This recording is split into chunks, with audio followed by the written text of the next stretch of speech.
All right, ladies and gentlemen, there's an anniversary.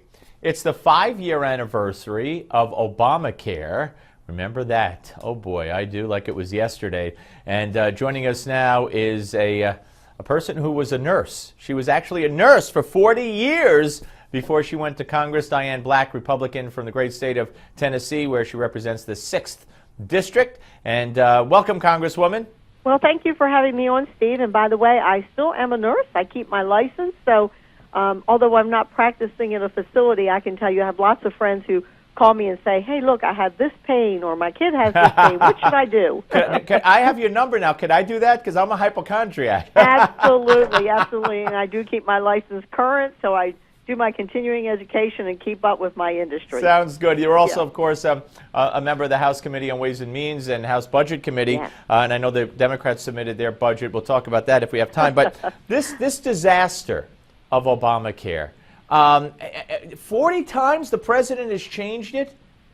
40 times. Wow. Either the president has changed it or we have, by law, changed some pieces that actually were very good changes that did help business owners and save some money. One of my very first bills that I passed actually saved $13 billion. So the taxpayers did get $13 billion put back in the coffer to help take care of our debt. But, 40 different changes say that this health care law is a mess. It has been a mess. It's unaffordable, unworkable, unpopular, and unfair. Higher premiums is what we've gotten.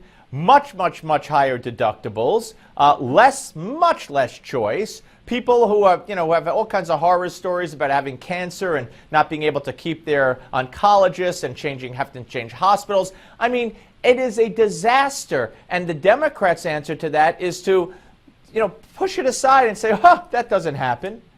Well, there's broken promises, one right after another. You've mentioned a couple of them. Of course, one of the most famous ones was, if you like what you have, you can keep it. Right. We know that's not true. It was really bad for the state of Tennessee because we did have a program there that did help people who were uninsurable, and they were on a program called Cover Tennessee. 16,000 people were kicked off their program in one day.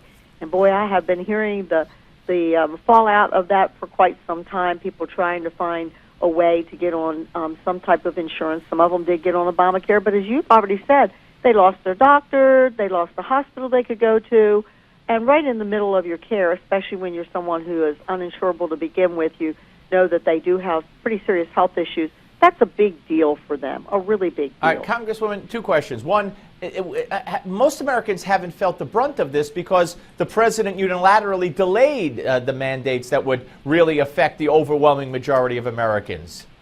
Steve, you're right. There are still provisions that will be written for years to come, because when Nancy Pelosi said you have to pass this bill to know what's in it, it really was very true, because a lot of what's in that bill gives the Secretary of HHS an opportunity to write more rules and regulations, and they're still yet to be written. So in that 2,200-page bill, there's still lots to come, and we're finding out about it, and the American people are finding out about it each day, where they're seeing, as you've already said, their premiums go up, their co-pays increasing, and there are people out there that are just saying, you know what, I'd rather be without insurance and pay whatever the fine is, rather than pay out all these costs and not really be covered the way I need to be covered. All right, Congresswoman, here's the next question then.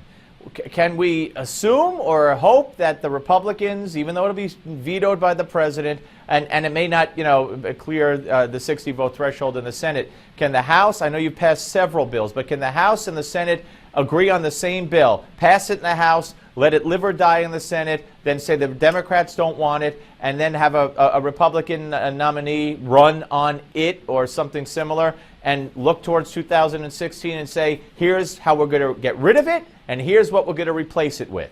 Well, Steve, you wrote out our plan. You must have already read our plan. But, yes, we do have in our budget resolution, which, by the way, we will be dealing with tomorrow, discussing it on the floor, and then it will come to a vote on Wednesday. And a part of that is to repeal and replace Obamacare. Of course, we will have an opportunity to repeal it in that bill, but we don't, know what the Senate's going to do. We're hoping that our partners over in the Senate will take this up and that they will create a bill, as we have over here, to help get rid of this terrible piece of legislation and move us forward. We're getting ready also, depending upon what the Supreme Court finds on the illegal subsidies, Right. That we will have a safety net to catch people, but it will be one where people will get choice, and we'll put it out into the market, and we won't tell them what they need. We'll give them an opportunity to look at what the various products are out there and choose what's best for them. Maybe Hillary could make a camp for us if she loses the election. She could run a camp on healthcare choices. I say that because she said adults need a camp because they don't have enough fun, if you heard that the other day. Anyway, Congresswoman, great to talk to you, and thanks for spreading the word, and appreciate it. Well, you are so welcome. It was great being with you today. Always good to talk with you. Thank you. Thank you, Congresswoman. All right, Richard Pearl is next, folks. Don't go away.